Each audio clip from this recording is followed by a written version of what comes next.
로마서 12장입니다.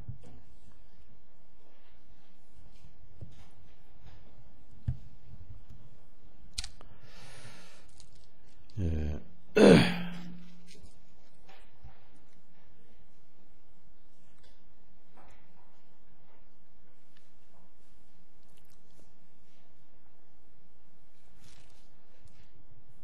1절에서 8절까지만 로마서 12장 1절에서 8절 같이 읽습니다. 그러므로 형제들아 내가 하나님의 모든 공인하심으로 너희에게 권고하노니 너희 몸을 거룩하고 하나님께서 받으실 만한 살아있는 희생예물로 드리라. 이것이 너희가 드릴 합당한 섬김이니라. 너희는 이 세상을 본받지 말고 오직 너희 마음을 새롭게 함으로 변화를 받아 하나님의 선하시고 기뻐 받으시고 온전하신 뜻이 무엇인지 입증하도록 내게 주신 은혜로 인하여 너희 중 각 사람에게 말하노니 자신을 마땅히 생각할 그 이상으로 생각하지 말고 오직 하나님께 각 사람에 나눠주신 믿음의 분량대로 지혜롭게 생각하라. 이는 우리가 한 몸에 많은 지체를 가졌을 때 모든 지체가 다 같은 직분을 가진 것이 아니기 때문에 이와 같이 우리도 여럿이지만은 그리스도 안에서 한 몸이 되어 각 사람이 서로의 지체가 되느니라. 그러므로 우리에게 주신 은혜에 따라 각기 가진 은사들이 다르니 예언이면 우리가 믿음의 분량대로 예언하고 혹 사역이면 우리의 사역하는 일로 섬기고 또 가르치는 자는 가르치는 일로 혹 권면하는 자는 권면하는 일로 구제하는 자는 성실함으로 기도하는 자는 부지런함으로 하고 공유를 베푸는 자는 기쁜 마음으로 할 것이니라. 장로님 기도하시기 바랍니다. 기도하십시다.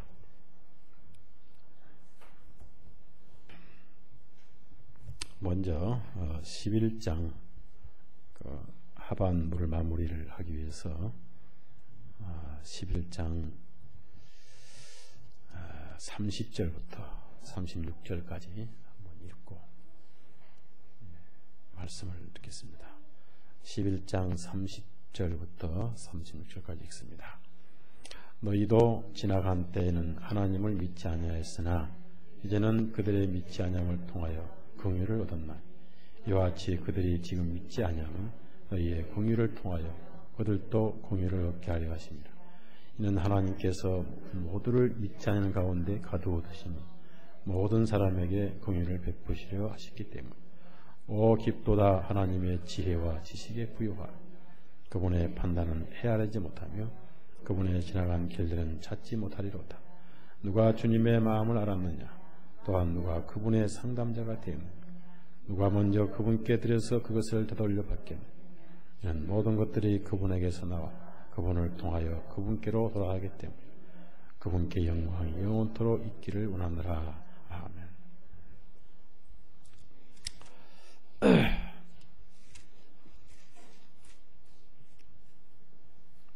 로마서 1장에서 11장까지가 전반부 말씀이고 12장부터 16장까지가 후반부 말씀입니다. 그래서 이제 전반부는 인류의 죄, 또 이방인의 죄, 유대인의 죄, 그리고 율법을 왜 주셨는가, 또 아브라함이 율법을 받기 전에 어떻게 믿음으로 의인됐는가, 그런 내용을 쭉 말씀하면서 우리가 원수 되었을 때, 우리가 아직 죄인 되었을 때 그 원수를 위해서 희생하신 하나님의 사랑, 그렇다고 해서 죄 가운데 살아서는 안 된다. 과거에는 죄의 종이었지만은 이제는 의의 종이다. 또 율법이 아니면 어떻게 내가 죄를 알았겠느냐. 로마 7장 얘기고, 그러므로 성령님의 인도를 받고 살아야 된다. 8장의 말씀이고, 9장에는 이스라엘이 버림받은 이유, 10장에는 믿음은 멀리 있지 않다. 11장은 그들이 버림받은 것은 이방인이 구원을 받고 결국 남은 자가 구원을 받음으로 해서 본래 하나님의 목적인 유대인들이 다 구원을 받는다. 그래서 이것이 하도 깊고 묘해서 누가 그 판단을 헤아리겠는가. 그래서 유대인에게도 불평을 할 수 있는 여지를 막아버리고 이방인에게도 교만할 수 있는 여지를 막아버린 게 이제 11장의 하반부입니다. 그래서 11장의 그 마지막에 핵심적인 구절이 하나 있는데 32절 이는 하나님께서 그들 모두를 믿지 아니하는 가운데 가두어두시며 참 역설적으로 하나님께서 믿지 않게 하신 것 같지만은 그렇게 놔두신 이유는 그들에게도 은혜를 베풀기 위해 하십니다. 그래서 결국은 결론적으로 모든 사람이 구원받는 것은 하나님의 긍휼과 은혜 때문이다. 여기서 결론이 인간은 하나님 앞에 내세울 것이 아무것도 없다는 얘기입니다. 행위도 율법도 혈통도 족보도. 그래서 33절부터 36절까지는 개인적으로 하나님을 찬송하고 하나님께 영광을 돌리는 바울의 결론입니다. 깊도다 하나님의 지혜와 지식에 부요하며 그분의 판단은 헤아리지 못하며 이렇게 해서 36절이 하나님에 대한 찬송으로 이렇게 마무리합니다. 그래서 12장에 가서는 이제 그 로마서의 후반부를 이렇게 새로 이렇게 편성을 하는데 지금까지 중요한 얘기를 들었지 않느냐. 이방인 너희들이 은혜로 구원을 받고 돌감람나무였던 너희들이 은혜로 접붙임을 받았는데 이렇게 어마어마한 영광을 받았는데 그러면 어떻게 살 것이냐. 결론이 어떻게 살 것이냐. 그래서 그러므로라는 말이 나옵니다. 데오로프라니 그러므로란 것은 앞에 이러했기 때문에 그 말이. 그래서 그러므로 형제들아 이것은 유대인도 이방인도 아닌 구원받은 성도들을 의미합니다. 그래서 내가 하나님의 모든 긍휼하심으로 너희에게 권고하나니. 그래서 이렇게 11장까지 중요한 얘기를 들었는데 이렇게 어마어마한 은혜를 받았으니 어떻게 할 것이냐. 내가 아주 간절한 마음으로 권고한다. 그래서 하나님의 모든 긍휼하심으로 권고하나니. 그래서 이 바울 사도의 애절한 부탁이 12장부터 이제 15장까지 계속 강조됩니다. 그래서 여기 12장부터 15장까지는 유대인이 이방인이 이런 별로 관심이 없고 예수님 안에서 구원받은 교회 그리스도인에 대해서만 관심이 있고 물론 로마에 있는 유대인을 통해서 교회가 세워졌지만은 교회에 주신 말씀입니다. 그래서 브라더린 형제들아. 자, 그래서 사도 바울이 애절한 심령으로 권고하는데 1절에 전체적인 내용의 제목이 들어 있습니다. 너희 몸을. 사람은 구성이 영, 혼, 육으로 구성이 되어 있어요. 그런데 영은 우리가 복음을 깨달을 때 거듭났고 혼은 생각, 사상, 느낌, 감정을 의미합니다. 근데 여기서 몸을 그랬습니다. 몸을. 왜 몸을 이렇게 얘기했냐면은 몸은 현실적인 것을 의미합니다. 그래서 생활을 얘기하는 거예요. 실제적인 생활을 얘기하는 겁니다. 그래서 몸을 어떻게 해야 되냐 하면은 거룩하고 그렇습니다. 여러분 책에다가 거룩하고의 줄을 치세요. 이것은 신부는 거룩해졌는데 현실을 얘기하는 겁니다. 그래서 하나님께서 받으실 만한 살아있는 희생예물로 드리라 그랬습니다. 살아있는 희생예물로 드리라. 이것을 구약에서 다른 데서 이제 개혁성경은 산제사라고 합니다. 살아있는 희생예물로 드리라 그랬습니다. 그래서 몸을 드리라 그 말은요, 생활을 드리라는 얘기예요. 생활. 근데 구약에는 희생예물은 절대 살아있는 예물은 없습니다. 반드시 죽어야만 예물이 되는데, 신약에서는 속죄를 위해서는 죽을 필요가 없잖아요. 그래서 살아있는 예물을 드리되 구약의 희생예물처럼 드리라 그랬습니다. 그래서 이걸 계시록에서는 죽기까지 충성하라 그런 말씀을 이제 하십니다.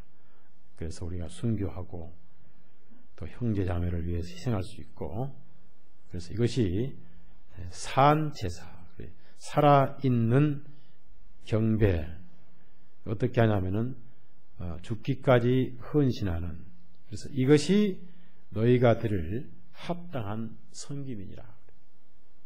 그러니까 이제 구원은 받았는데 남은 삶 어떻게 살 것이냐는 생활을 얘기하는 거예요.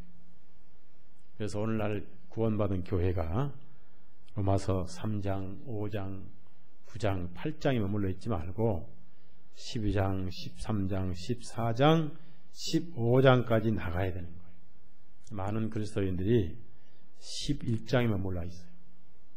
우리는 15장까지 나가야 돼요. 16장은 안부 편지고요. 그래서 13장이 생활에 중요한 내용이 들어있고 14장과 15장은 좀 구체적인 내용이 이제 들어있습니다. 그래서 13장이 생활의 전체 내용을 이제 압축한 건데요. 13장 가봅시다. 로마 13장, 사랑이 율법의 완성이다라고 강조를 하죠. 사도 바울도 사랑을 알았습니다. 그렇게 차가운 사람이 이런 사랑을 얘기한다는 것은 복음이 얼마나 신기한 겁니까? 얼마나 복음이 위대한 겁니까? 아주 냉철한 사람이었어요.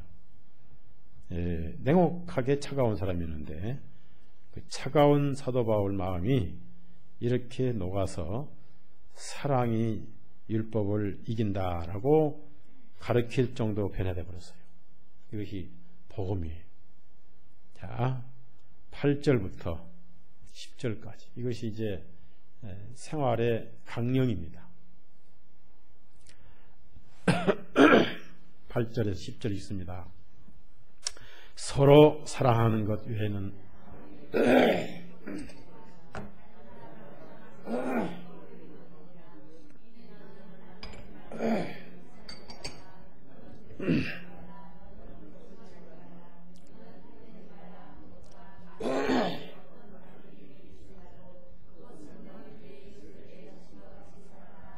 이 말씀 안에 간략하게 들어있느니라. 사랑은 자기 이웃에게 악을 행하지 아니하느니 그러므로 사랑은 율법의 완성이니라. 그러니까 율법을 그렇게 지켰고 율법의 의로는 흠이 없다고 자신만만했던 사도 바울이 사랑을 얘기하는 거 보니까 참 신기해요. 사랑은 율법의 완성이다. 이런 사랑을 얘기했던 바울 사도의 과거의 현 주소는 어떠했는가? 사도행전 9장을 한번 가봅시다. 이렇게 사랑을 강조했던 사도 바울이 이 사랑을 알기 전에는 어떠했던가?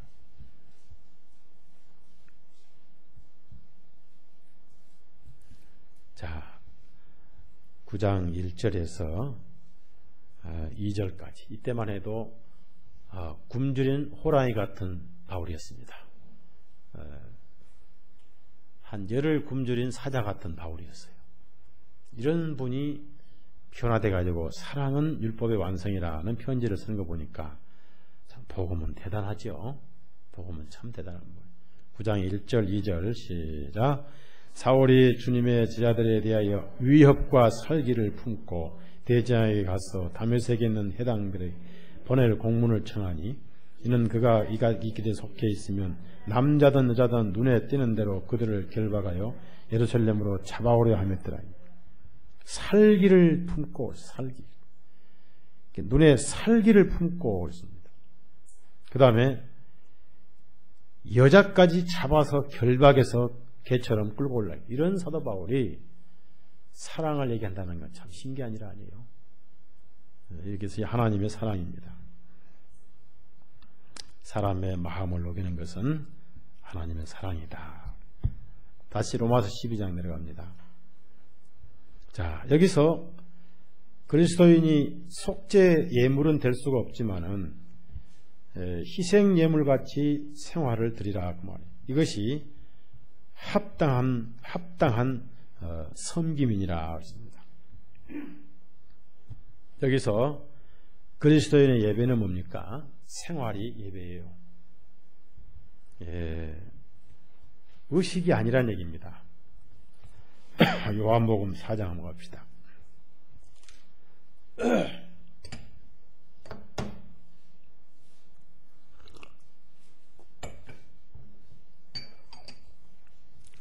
자, 예배는 뭐냐? 요한복음 4장 20절부터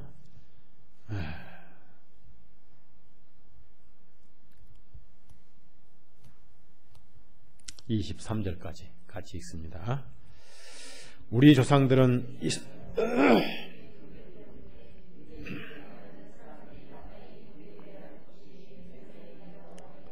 예수님께서 그녀에게 말씀하시기를 여자여 내 말을 믿으라. 너희가 산에서도 아니고 예루살렘도 아닌 곳에서 아버지께 경배드릴 때가 오느니라. 너희는 알지 못하는 것을 경배드리지만 우리는 우리가 경배드리는 분을 알고 있나니 이는 구원이 유대인들에게서 나오기 때문에. 그러나 참되게 경배드리는 자들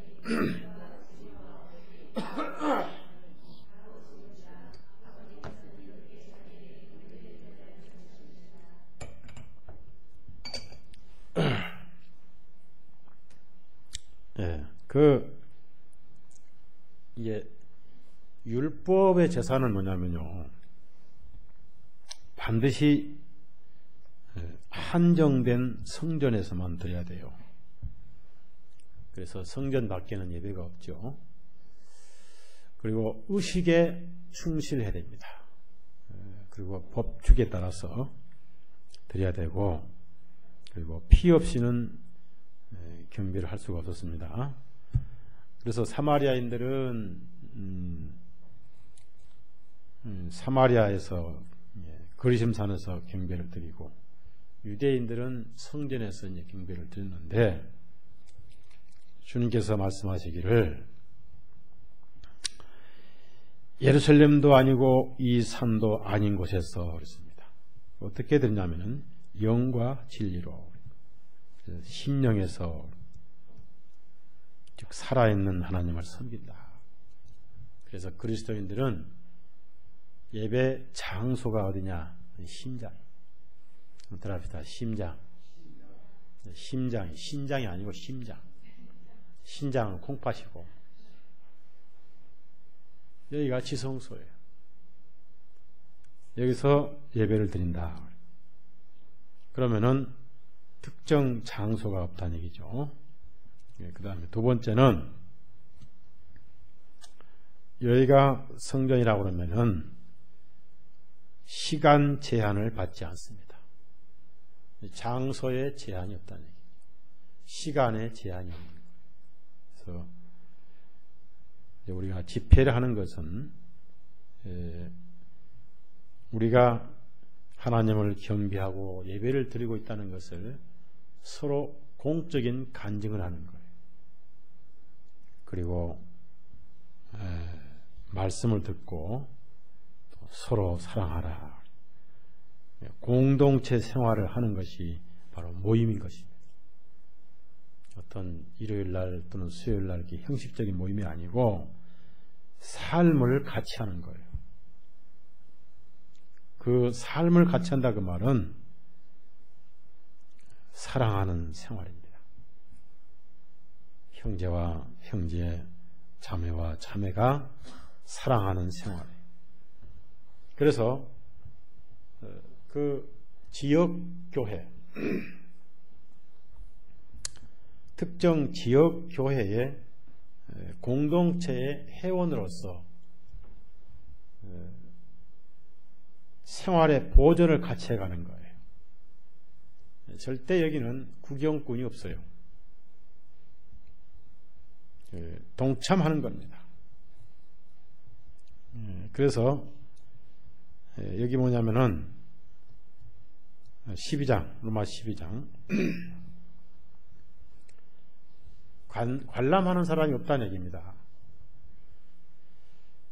구체적으로 동참을 해야 돼요.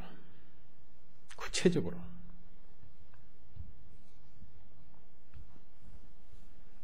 자, 4절, 5절에 그 얘기입니다. 한 몸이라 그 말이에요. 한 몸. 4절, 5절 읽습니다. 이는 우리가 한 몸에 많은 지체를 가졌으되 모든 지체가 다 같은 직분을 가진 것은 아니기 때문에 이와 같이 우리도 여럿이지만 그리스도 안에서 한 몸이 되어 각 사람이 서로의 지체가 됩니다. 지체가 몸에 붙어 있는데 평상시 지체 혼자 있다가 특별할 때만 붙은 건 아니잖아요. 24시간 붙어 있잖아요. 그래서 그 몸을 서로 보충하고 서로 돕고 몸과 지체는 하나입니다. 그래서 이 원리를 가지고 교회라는 공동체를 세우게 하신 거예요. 그것이 바로 산제사입니다.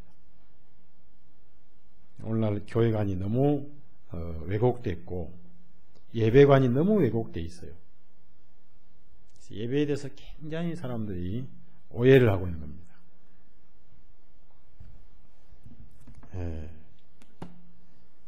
생활이 예배입니다. 생활이. 삶이 예배예요. 그러면 교회를 떠난 예배는 없어요.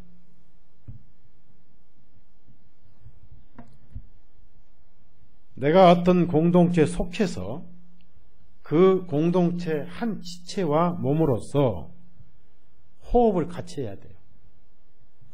아픔을 같이 하고 기쁨을 같이 하고 슬픔을 같이 하고 그 공동체의 한 지체로서 몸을 형성하는 거예요. 그러면서 무엇이 이루어지느냐? 받은 사랑을 드러내는 거예요. 사랑을. 이것이 예배고 살아있는 제사예요. 자, 그러면은 구원을 받았다. 어느 모임에도 속해 있지 않아요.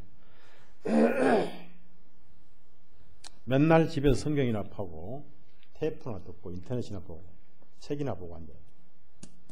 머리는 뭐 완전 천국 지성서 알 건 다 보고 성경 박사, 믿음 박사, 천당 박사, 예수 박사, 예수님 박사 다 알았다. 근데 섬길 기회가 없어. 그래서 혼자 골방에 기도해. 하나님 사랑합니다. 그건 완전 거짓말이에요.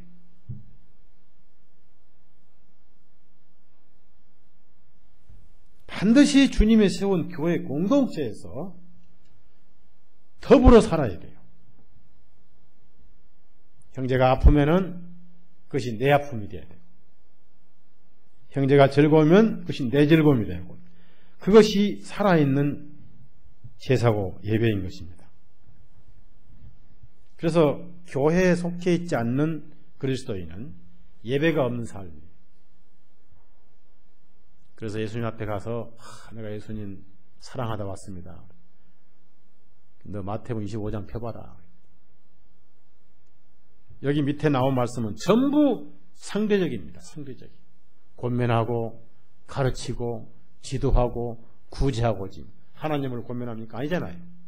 하나님을 사랑한 거 아니야. 하나님을 가르친 거 아니잖아요. 전부 상대적이에요. 그럼 상대가 어디냐? 바로 교회예요. 교회. 그래서 진정한 예배는 뭐냐면은 공동체에서 자기 위치를 지키면서 몸을 섬기면서 섬긴다. 그 의미는 곧 서로 사랑하는 것입니다. 굉장히 중요한 삶이에요. 거기에 반드시 거룩이 동반돼야 됩니다. 그래서 오늘날 교회가 이게 없어져 버렸어요. 없어져가지고 지식 노름아니면 일주일에 한 번씩 관례 노름이 되어버렸어요. 굉장히 위험한 잘못된 교회입니다. 성경에서 많이 멀어졌어요. 그래서 우리가 왜 이렇게 됐냐면은 삶이 너무 바쁘게 되고 또 바쁘다고 합리화하고 그렇게 해서 일주일에 한 번씩 얼굴 보게 되고 서로 얘기하고 대화하고 마음과 마음을 나눌 수 있는 기회를 세상에 뺏겨버렸어요. 주로 많이 뺏긴 것 중에 하나가 이제 인터넷, 텔레비 많이 뺏겼고 텔레비를 한번 없애봐요. 저희 텔레비 없앤 지가 한 1년 넘었는데 참 좋아요. 얘들도 참 좋고 없애는데 비싼 건 이리로 가져와. 팔아가지고 책 사게. 책 만들게. 없애봐요. 물론 좀 답답해요. 뭐 특별한 정보 같은 거 이런 거 필요하겠지만은 그 정보 하나를 보기 위해서 더 나쁜 것을 보게 돼요. 그리고 우리 몸은 우리 인간은 탄소를 내뿜고 나무는 탄소를 마시고 산소를 내뿜고 우리는 산소를 마셔요. 그래서 이 지구상에 나무가 없으면 우리 다 죽어요. 그런데 하나님께서 원래 에덴 동산에 사람을 살게 하셨습니다. 그래서 그때는 산소가 하도 넘쳤어요. 제가 에콰도르 키토라는 곳에 갔는데 해발 2200m예요. 산소가 없어요. 공항에 내리자마자 가슴을 털떡거려요. 산소가 없으니까. 거기 사는 사람들은 훈련이 될 수 있어요. 그 사람들이 산소가 적다 보니까 키가 다 작아요. 이렇게. 그 원주민들이 키가 참 허리밖에 안 돼요. 저도 작지만은 더 작아요. 안 커버렸어요. 산소가 없어가지고. 그러니까 폐활량을 최대한 늘리다 보니까 상체는 이렇게 넓어요. 그래서 이제 아르헨티나 축구 선수들하고 그 에콰도르 축구 선수들하고 이제 붙었는데 그 축구 게임을 한 장소가 바로 키토예요. 브라질에서 그 많은 산소 마신 사람 와가지고 숨 못 쉰데 게임하면 됩니까? 좀 달라가다가 근데 이 사람들은 훈련이 잘 돼가지고 이겼단 말이에요. 에콰도르 이겼단 말이에요. 쟤네한 사람들 이겨버린 거예요. 훈련이 잘 돼가지고. 그 산 꼭대기 나무에 잎사귀가 없어요. 산소가 없어가지고. 전부 줄기밖에 없어요. 잎사귀가 없어요. 그래서 우리 인간은 숲과 더불어 살게 되어 있는데 왜 오늘날 이렇게 인체가 병이 많으냐. 전자파에 우리의 혈액순환이 장애를 받아요. 컴퓨터 전자파가 혈액순환을 막아요. 보이지 않는 전자파가 있으니까 막아버려요.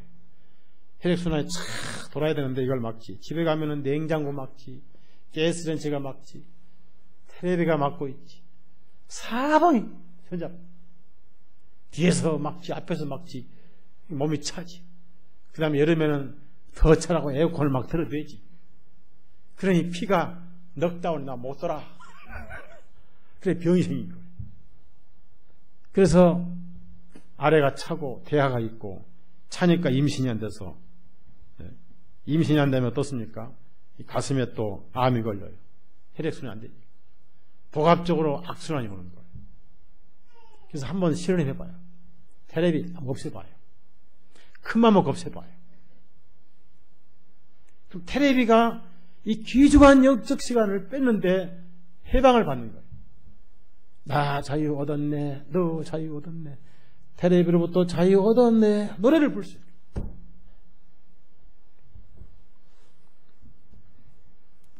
이 삶이 바빠가지고 형제가 자매가 어떻게 사는지 사랑할 기회가 없는 거예요. 그래서 우리가 그것을 최대한 최선을 다해서 모이는 것이 주일날 모이고 수요일 모이고 지역 모임을 모이고 또 어떤 일이 있을 때는 실천해서 사랑을 보이는 그것이 이제 교회 생활인 것입니다. 절대 예배란 것은 의식이 아니다.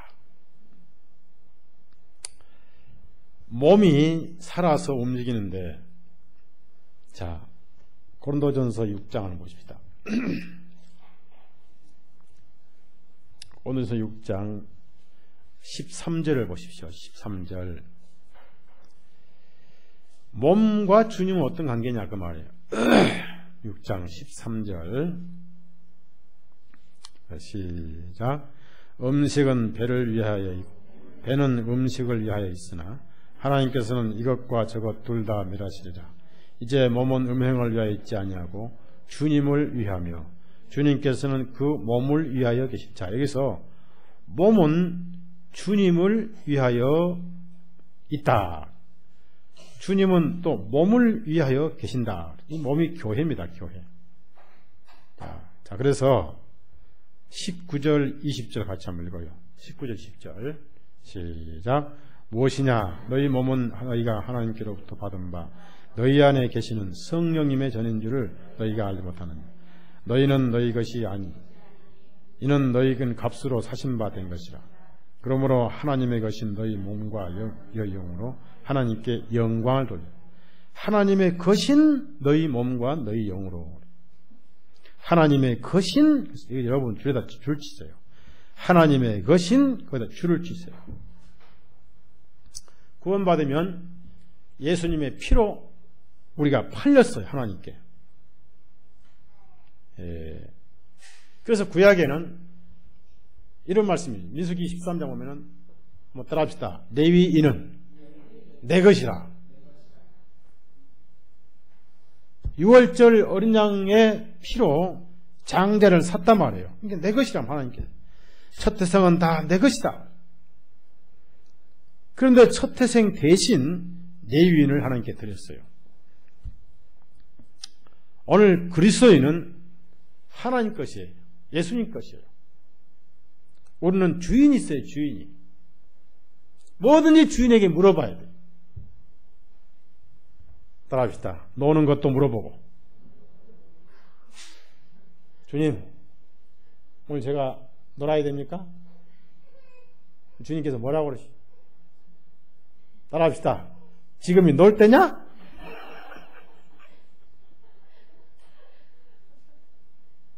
너 방주가 곧 문 닫히는데 지금이 놀 때냐?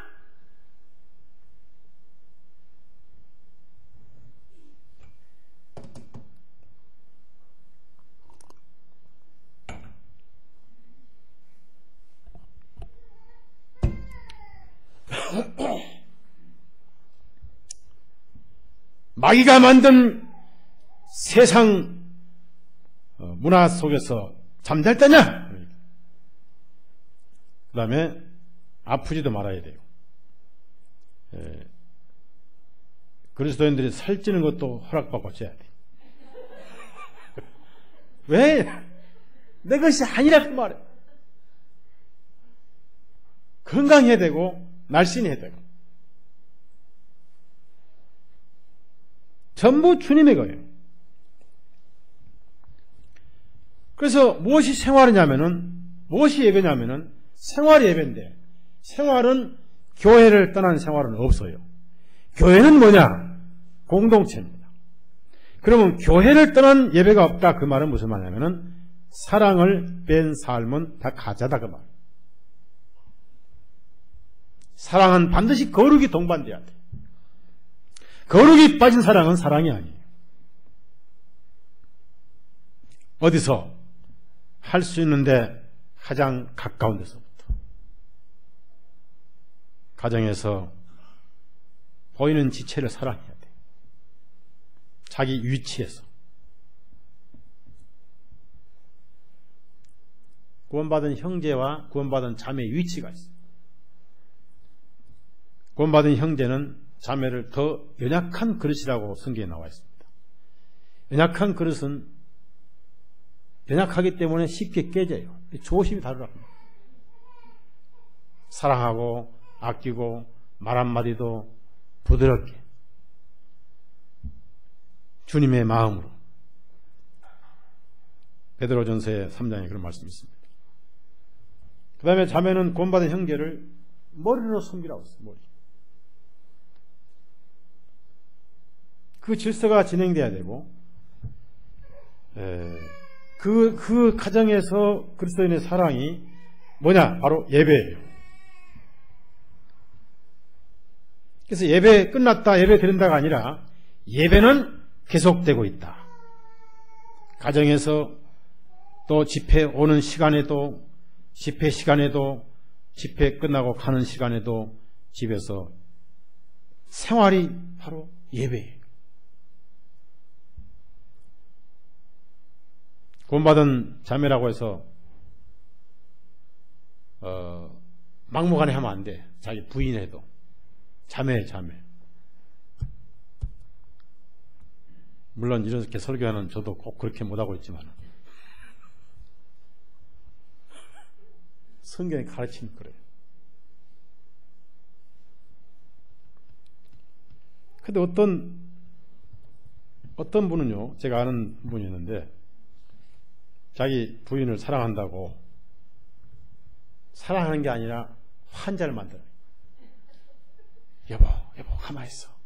내가 시장 갔다 올게. 그래가지고 이분이 시장 다 봐와. 사모가 그 부인이 할 게 없어. 그건 사랑하는 게 아니죠. 그건 환자 만나는 거예요. 그런가 하면은 생활비 딱 떼줬으면은 타치하지 말아야 돼. 딴 데 쓰지 않는 한. 이 양반은 매일매일 가계부를 검사해. 콩나물 1,000원 샀지. 왜 1,000원 샀어? 500원 사지. 그래가지고 완전히 말라, 여자가. 그런 남편은 혼자 살아야 돼. 결혼하지 말았어야 돼.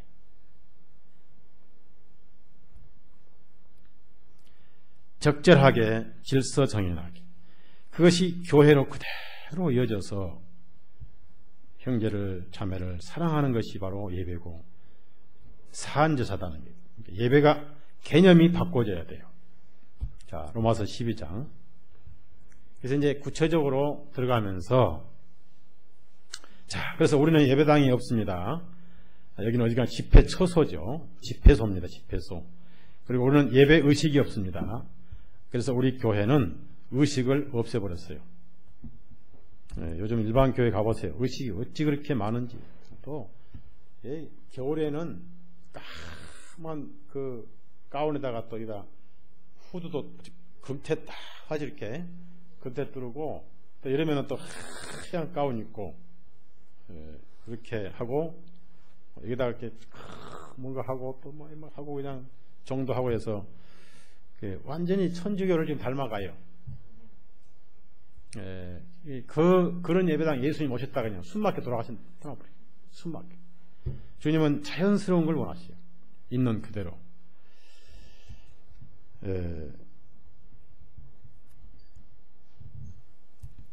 자, 2절에 그러면 어떻게 이 합당한 섬김을 섬길 것이냐 하면은 이 세상을 본받지 말고 있습니다. 따라합시다. 세상을 본받지 말고. 세상 유행에 너무 함께 동참해서는 안 된다. 세상에 그러니까 우리도 그런다. 무슨 뭐 세상이 웰빙 시대라고 우리도 웰빙하면 안 돼. 그 세상을 따라가지 말자는 얘기죠.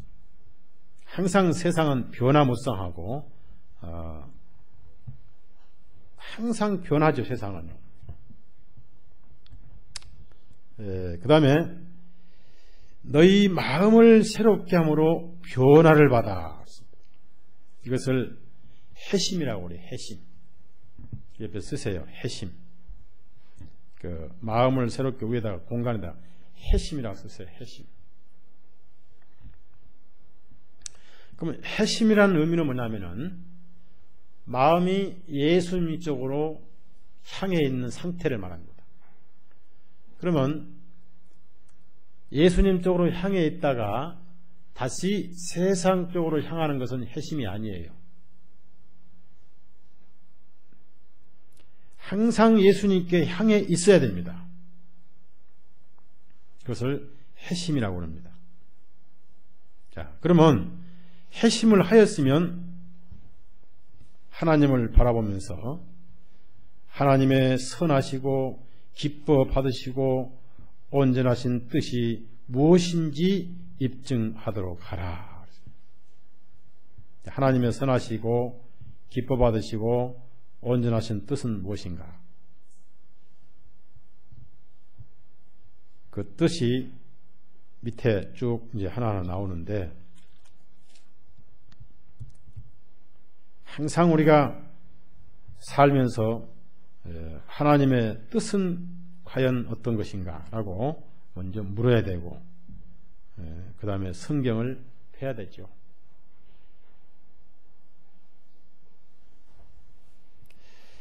이제 3절에 내게 주신 은혜로 인하여 너희 중 각 사람에게 말하노니, 여기서 이제 각 사람에게 얘기를 합니다. 각 사람에게, 개인적으로 모든 사람에게 해당된다는 얘기입니다.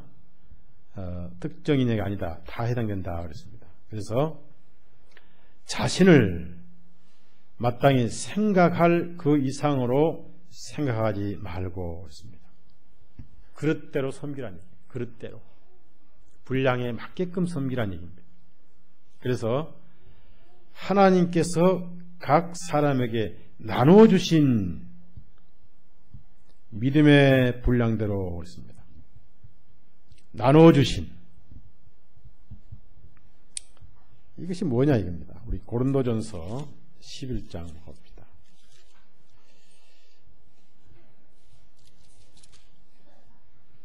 12장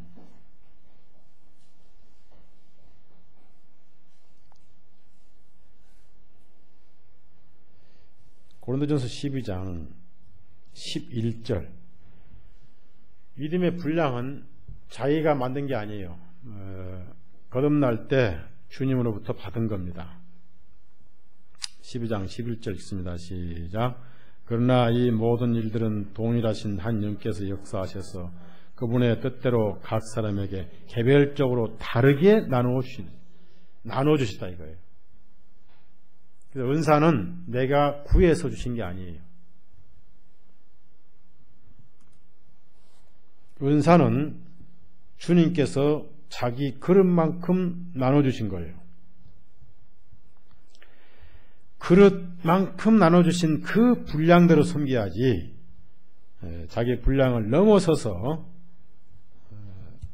주님을 섬기는 것은 문제가 있다고 말이죠. 그래서 생각할 그 이상으로 생각하지 말고 하나님께서 각 사람에게 나눠주신 믿음의 분량대로,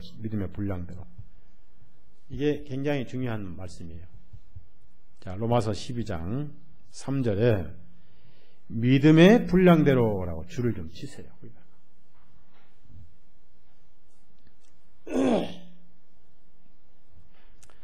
그리스도인은 믿음의 분량이 한계가 있어요. 한계가.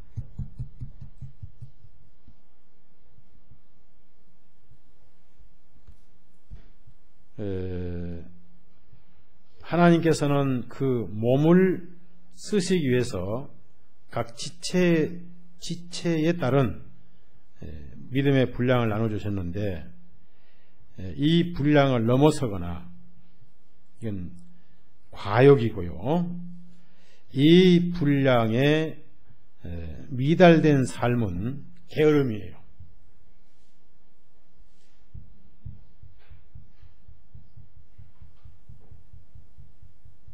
자, 설교자가 되는 것은요, 자기가 설교자가 되고 싶어 되는 게 아니에요. 내적 소명이 있어야 돼요. 내적 소명. 그리고 내적 소명은 이 설교를 하고 복음을 전하는 데 있어서 지치거나 또 실증 나면 안 돼요. 그리고 내적 소명이 있는 설교자는 설교자이기 때문에 주님께서 성경을 깨닫게 하세요. 영적 주방을 맡은 입장에서 주님의 양떼들을 잘 먹일 수 있도록 깨닫게 해주셔요. 그래서 설교자는 설교를 하지 않으면 삶에 의미가 없어져 버려요. 이건 내적 소명이라고.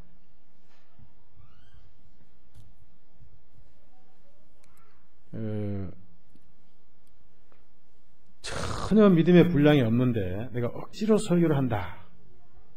처음에는 흉내를 냅니다. 어느 날 미천이 떨어져요. 어떤 환난이나 어려움이 오면은 가짜순에 던져버려요. 속이 드러난다고 말이죠.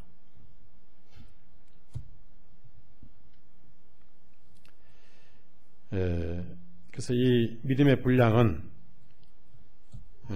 굉장히 중요합니다.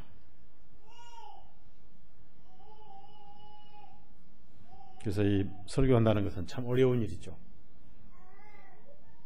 여러 심령들에게 항상 은혜를 끼쳐야 되고 부담이 없어야 되고 또 개인적인 허물이나 개인을 표적 삼은 설교를 해서도 안 되고 또 감정이 개입돼도 안 되고 사사로운 생각이 개입돼도 안 되고 설교는 아무나 하는 게 아니에요. 물론 성대라든지 언어의 분명한 발음도 중요합니다. 그 허스키 목소리가 돼가지고 설교한다.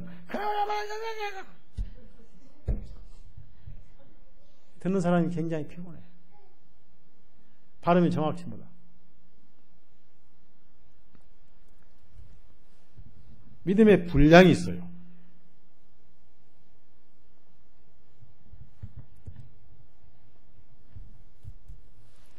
미국에서 아주 공부를 많이 한 권모 박사를 제가 잘 알아요. 훌륭한 출판사를 가지고 있는 분인데 한 20년 전에 제 책을 많이 인쇄를 했어요. 이 책을 수천 권을 인쇄한 훌륭한 분인데 그분은 목회를 안 해요. 목사인데도 출판만 해요. 그분은 언어에 대한 것이 조금 모자랄 뿐 아니라 목소리도 좀 그렇지만은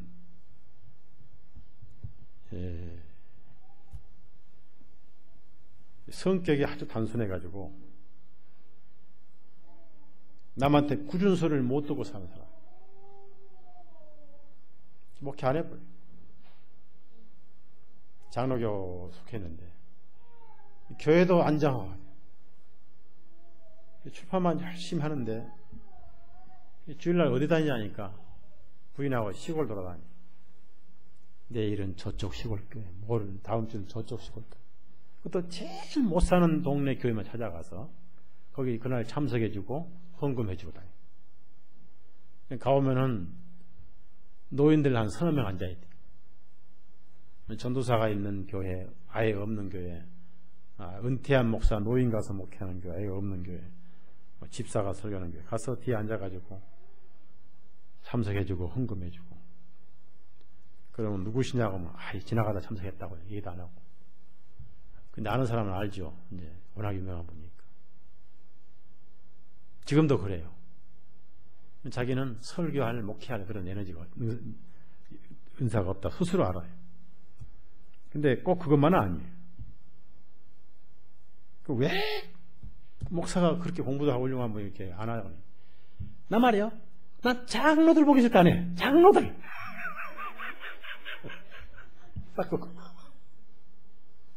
장로교니까 맨날 장로 앞에 목사가 되지.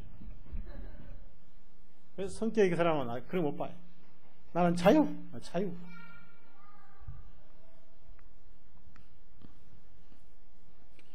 내가 아는 어떤 신문 사장도 목사인데 그래. 아내 목회 안 해. 자기가 자기를 잘 알아요. 언어에 대해서 자신이 없다. 하나님 말씀을 전하는 것은 굉장히 어려운 일입니다. 그런데 참 우리 친척 흉봐서 안 됐지만은 먼 외삼촌이 한 분 계세요. 그제 미국 무슨 기독교 연합회 회장이 돼가지고 말이에요. 극동방송 VIP실에서 하룻밤 주무신다고 이제 찾아갔어요. 교파 다르죠. 이제 장로교는 침례교. 또 복음은 비급자도 없어. 근데 뭐가 좋냐? 털이 좋아, 털이. 완전히 부처님 사촌이라. 왜 목사니까? 털이 좋으니까. 그러니까 간판이 뭐예요? 명함 보니까 짱짱짱짱짱짱짱짱. 맨 마지막에는 무슨 장 돼요? 그건 아직 안 썼죠, 여기다가. 송장이 되네. 간판이 어떻게 목사가 되냐, 그 말이에요. 네? 그 하지 말 사람들이 하는 거예요, 솔직히. 믿음의 분량대로 자기 위치를 벗어나면은 망쳐버려요. 교회를 망쳐버려요. 할 수 있음에도 불구하고 안 하는 것은 그건 게으름이에요. 왜 하나님께서 모세를 부른지 아세요?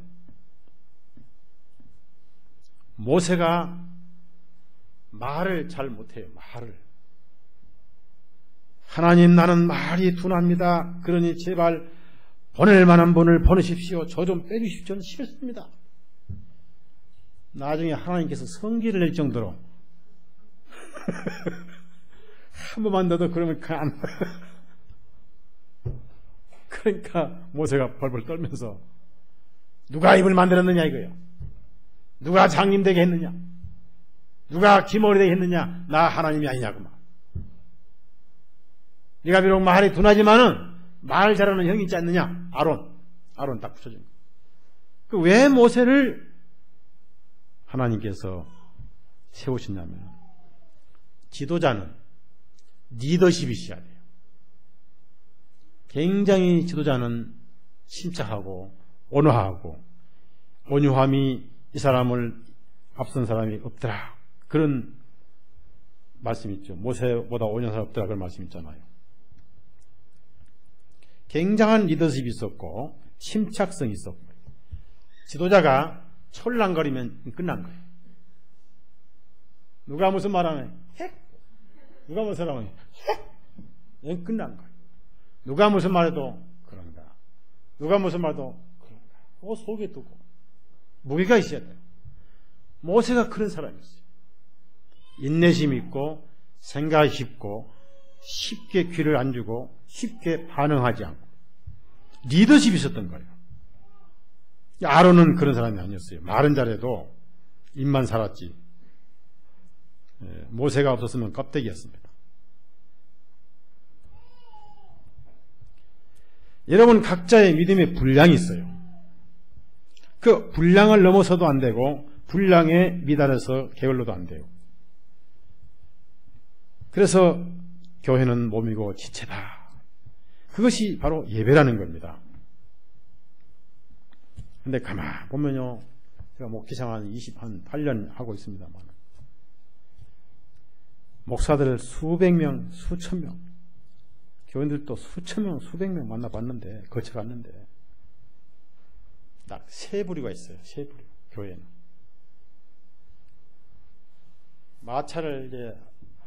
마차를 끄는 사람, 마차를 타는 사람, 미는 사람, 구경하는 사람 때 셋이 있는데 교회도 똑같이 맨날 앉아서 타고만 다니는 사람, 맨날 뒤에서 죽으라고 땀 흘리고 민 사람만 있고, 맨날 팔짱 구경하고 타는 사람 구경하고 민 사람 구경. 세중로 교회에 있어요.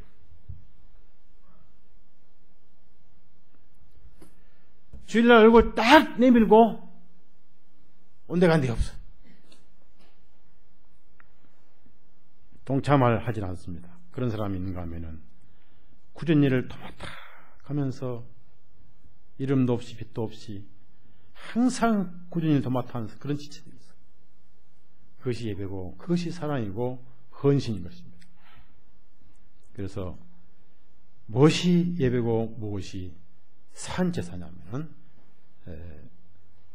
여러분 나중에 이제 우리가 하나님 앞에 가서 다 이 성경을 펴놓고 저는 그럴 거예요. 제가 설교한 제 이 구절을 가지고 저는 심판을 받게 될 것이고 여러분은 설교를 들은 이 구절을 가지고 그리스도 심판에 서게 되죠. 다 펴놓고 공동체에서 한 가족인 형제 자매를 사랑하는 것이 직통으로 주님을 사랑하는 거예요. 굉장히 중요한 거예요. 자, 다시 로마서 12장 6절 봅시다. 이제 그러므로 우리가 우리에게 주신 은혜에 따라서 각기 가진 은사들이 다르니 있습니다. 항상 은혜는 주신 겁니다. 은사도 주신 것이고. 자, 애언이면 무슨 애언? 애언이란 것은 뭐냐면은 앞날을 말하는 그게 아니고 하나님의 말씀을 대언하는 우리가 믿음의 분량대로 애언하고 분량대로 혹 사역이면 미니스터리라고 했죠. 우리의 사역하는 일로 섬기고 또 가르치는 자는 가르치는 일로 교회 안에 각자 자기 믿음의 분량이 있습니다. 8절에 자 8절 같이 읽읍시다.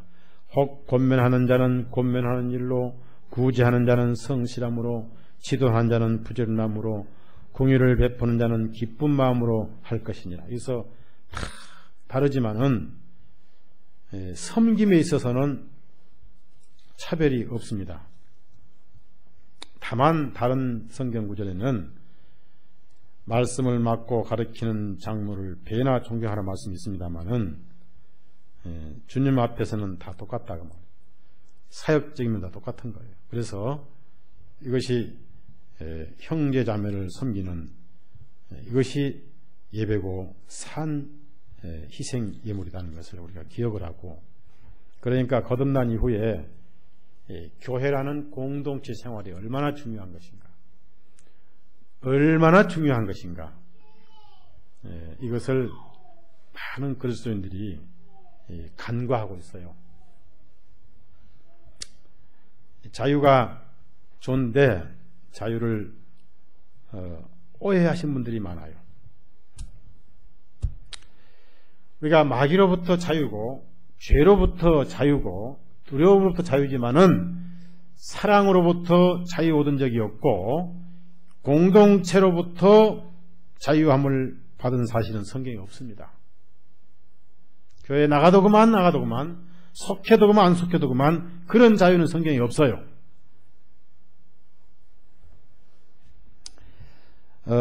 하나님을 사랑하고 섬기는 자유로부터 내로부터 자유를 받은 적은 없고 죄를 따라 사는 자유도 없고 그건 불순종이죠. 그래서 저는 오래전부터 예배가 무엇인가 예배는 반드시 공동체에서 형제자매를 사랑하는 게 예배다라고 말씀드렸고 그 예배가 이제 구원 안 받은 이방인들에게 나갈 때는 주님의 이름을 영광스럽게 하는 것이 예배예요.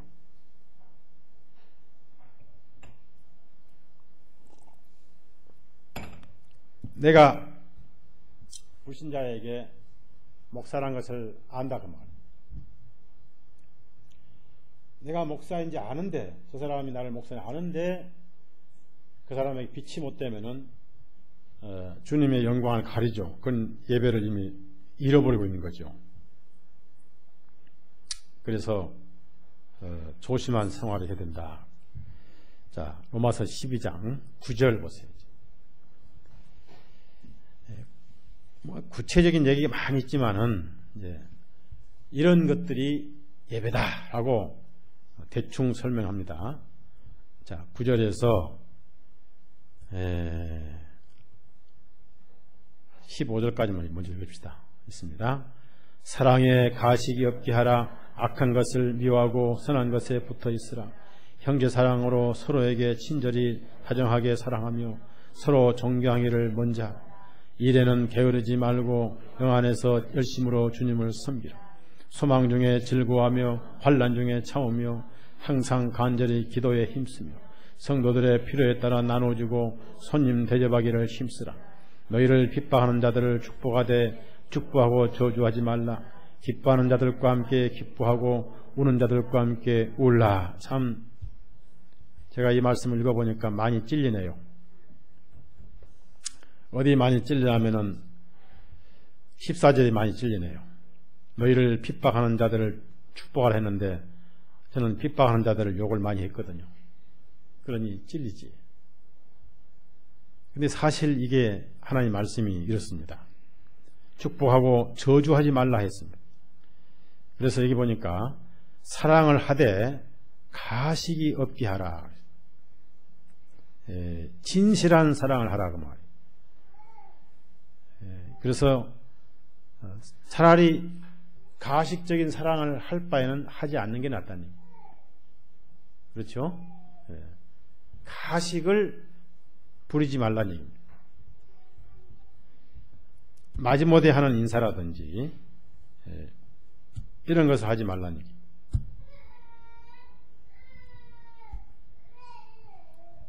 악한 것을 미워하고 이건 당연한 겁니다. 선한 일에 붙어 있으라. 중요한 겁니다. 자, 10절에 보면 형제 사랑으로 서로에게 친절히 다정하게 사랑하며 이게 삶의 구체적인 내용을 얘기하는 거예요. 서로 존경하기를 먼저 하라. 이것이 산 예배입니다. 그 다음에 11절에 따라합시다. 일에는 게으르지 말고 세 번 읽어요. 시작. 일에는 또 일에는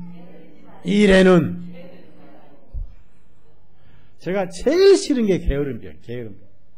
저는 게으름을 못 봐요. 못 봐.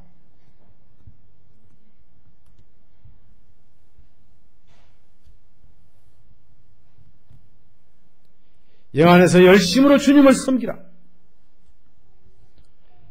두 번 다시 주어지지 않는 인생의 삶을 가장 보람 있게 살아야 돼요.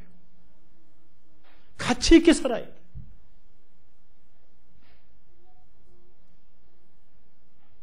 제가 책을 만들고 책을 찍습니다만은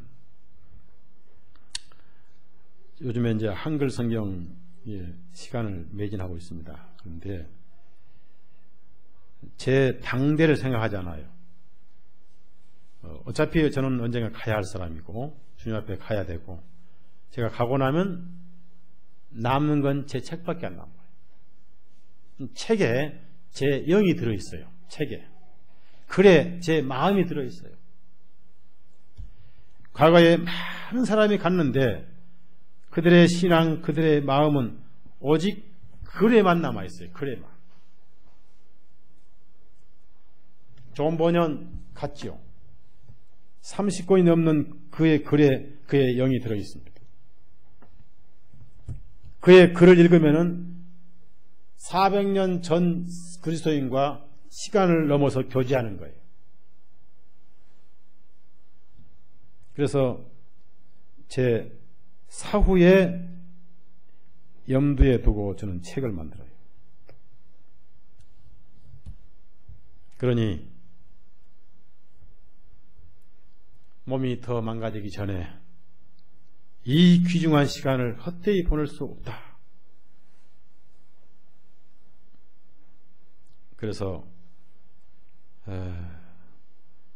교회가 숫자가 많으면 뭐 신방 가기 바쁘고 뭐 사실은 별 의미 없는데 많아요. 뭐 개업식이다, 또 폐업식이다. 폐업식도 있는가요? 생일잔치다, 장례식이다. 다 필요하지만은 사실 별 의미 없는 육정이 더 많습니다. 그래서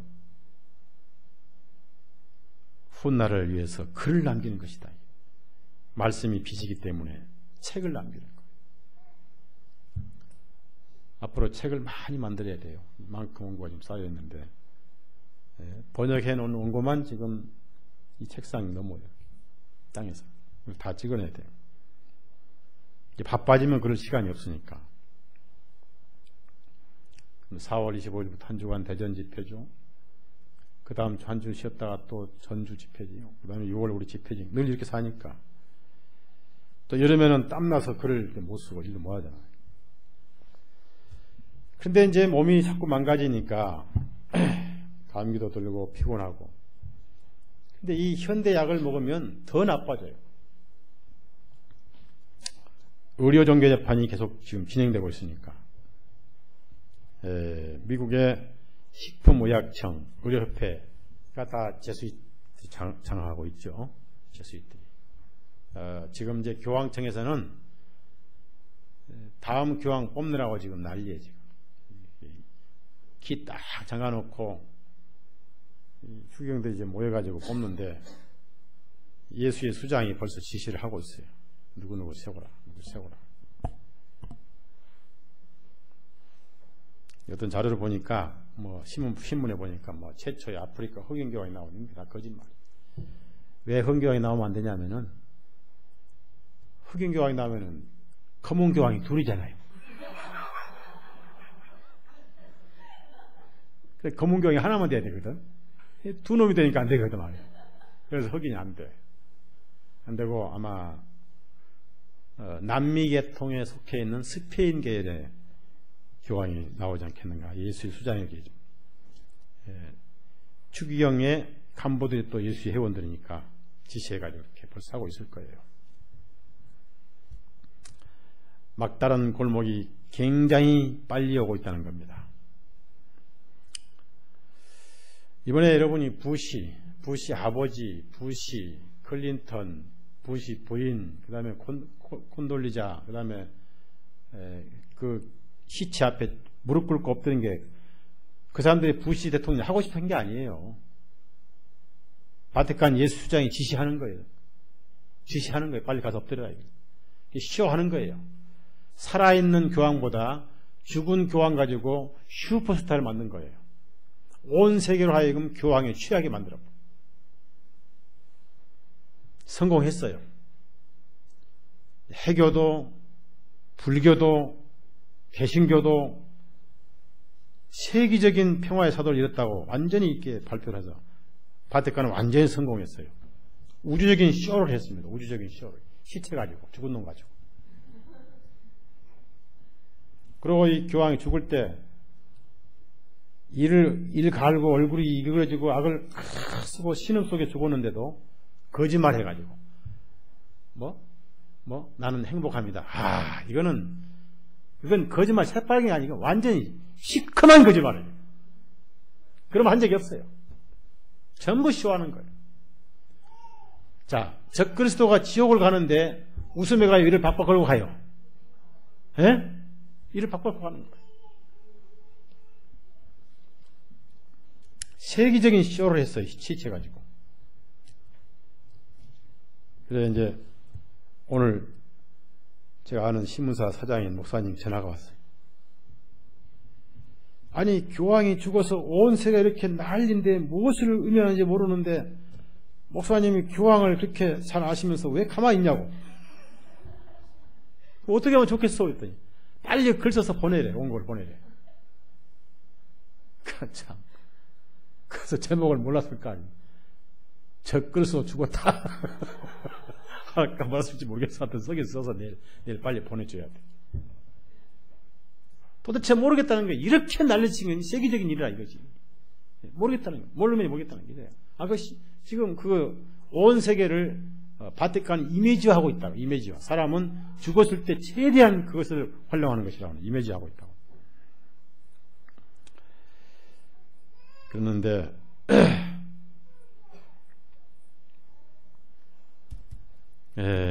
열심으로 주님을 사랑하고. 자, 조금만 더 합시다. 12절. 로마서 12장 12절에. 그래서 그리스도인들은 부지런해야 된다. 왜냐하면 전도서 보니까 사후에는 일도 없고 계획도 없다.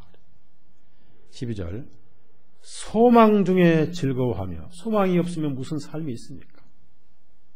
소망이 없으면 무슨 삶이 있어요? 오늘 애기 엄마를 좀 어디 좀 치료받으려고 진단 받고 이제 애들 데리고 이제 지하철 타고 오는데, 제가 지하철에 앉아 있고 옆에 이제 애들 둘이 앉아 있고 그 옆에 소녀만 앉아 있어요.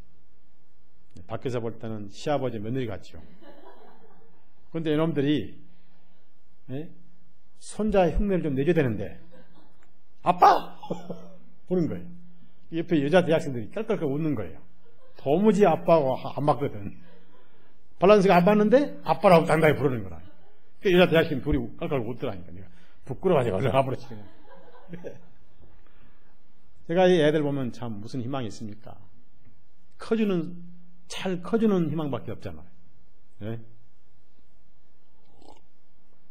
소망은 천국에 있잖아요. 천국에. 저곳에 우리 마음이 벌써 가 있잖아요. 소망이 확실하잖아요.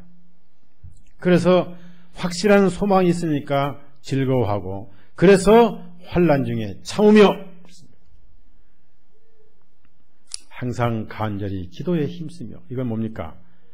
기도가 뭐예요? 마음이 가 있는 게 기도입니다. 따라합시다. 마음이 가 있는 것이 기도다. 기도란 것이 그 잘못된 거예요. 그런 것이 기도가 아니에요. 여러분이 예수님 그림을 보십시오. 어떤 그림에도 눈 감고 기도한 그림은 제가 못 봤어요. 이렇게 하시잖아요. 물론 카토릭 해놨지만은 그래도 항상 똑바로 뜨고.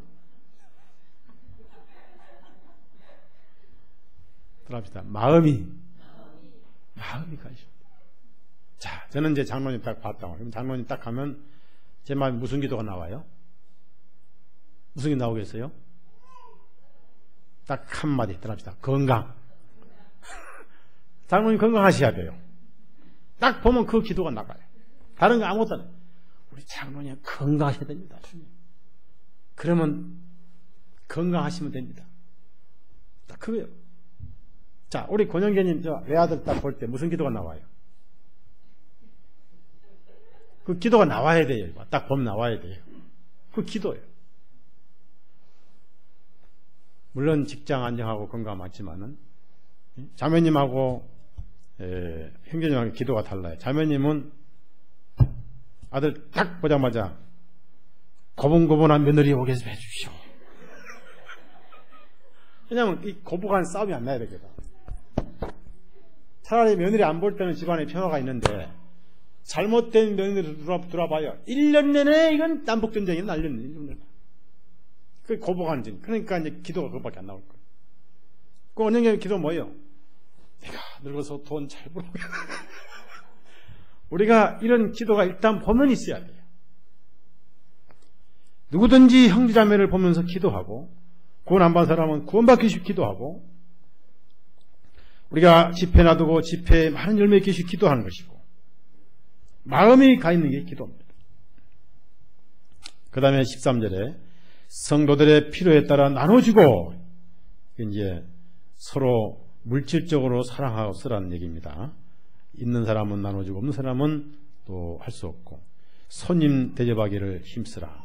이것도 사랑에 해당되는 것이고, 14절 너희를 핍박하는 자들을 축복하되. 이건 참 어렵더라고요. 이건 참 어렵더라. 저도 참 이거 말씀 많이 해봤는데 정말 잘 안 돼. 핍박하는 사람들을 기도하는데 기도하다가 갑자기 미움이 나와버리고.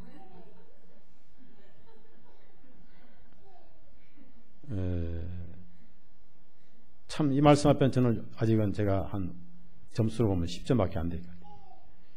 너희를 핍박한 자들을 축복하되 축복하고 저주하지 말라. 그런데 제 개인에게 해코지 하는 사람은 제가 축복하고 할 수가 있었는데 교회 공동체를 고통을 준 사람은 솔직히 축복이 안 나오더라고요. 안 나오더라고요.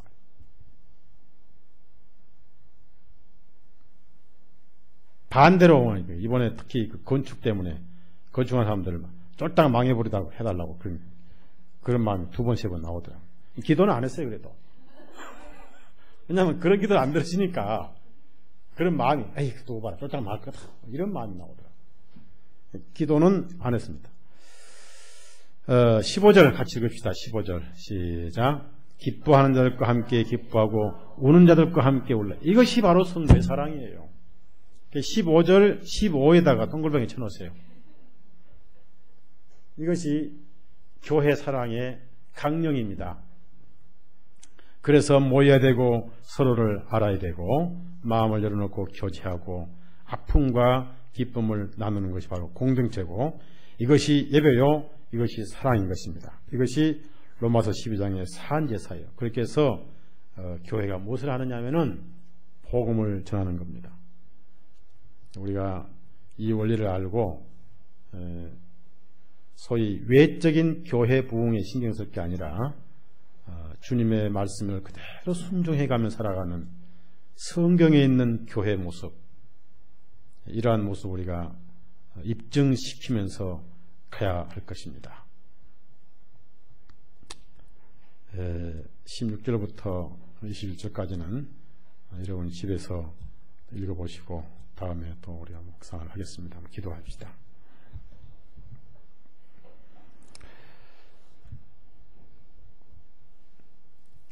주님, 우리가 예배가 무엇이고 섬김이 무엇인지를 배웠습니다. 우리가 주님을 사랑한다 하면서도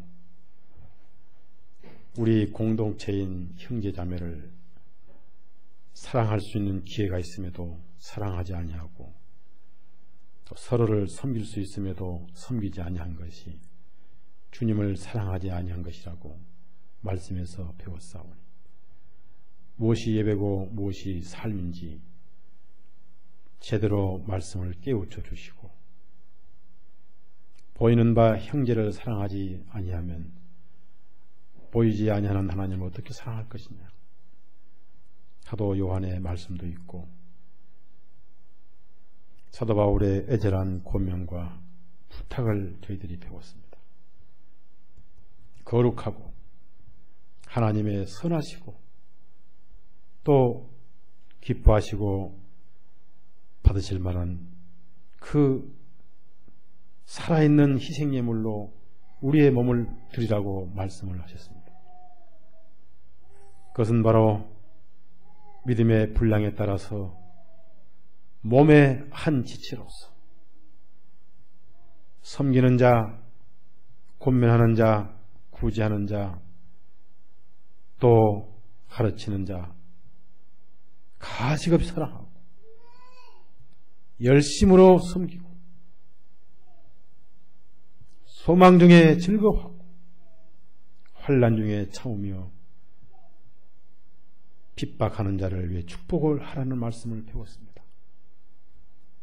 우리가 구원받았다 하면서 마냥 구원을 즐거워할 뿐만 아니라 이 구원을 실질적으로 입증하는 삶이 형제를 자매를 섬기는 삶이란 것을 배웠습니다. 하늘에서는 섬길 수 있는 기회가 없을 것이고 이 땅에서 복음의 능력으로 형제를 주님 섬기듯 섬기는 것이 얼마나 큰 복이고 영광인지. 그래서 주님은 교회를 세우셨고 마지막에 기뻐하는 자와 함께 기뻐하고 우는 자와 함께 울라 하신 그 말씀이 우리의 가슴을 울리고 있사오니 우리가 공동체의 깊숙이 들어와서 모든 지체들의 아픔이 우리의 아픔이 되고 모든 지체들의 슬픔이 우리의 슬픔이 될 때 마음과 마음이 이어지고 거기에 성령님의 역사가 있고 거기에 주님의 사랑이 온전히 깃들 줄로 압니다. 그저 집회에 관례적으로 말씀 듣고 헤어지는 삶이 아니라 피부로 접촉해서 함께 기뻐하고 함께 웃고 우는 공동체, 사랑의 공동체가 저희 모임에 이루어지게 하시고, 냉랭한 세상이 저희 모임을 보고 과연 여기는 예수님이 살아 계시는구나 체험하고 볼 수 있도록 해 주옵소서. 우리의 남은 삶을 주님께 부탁하고, 우리를 죄에서 거룩해 주신, 그리고 의인 만드시고 생명책에 기록해 주신 구주 예수님 이름으로 간절히 기도드렸사옵나이다. 아멘. 네, 마치겠습니다.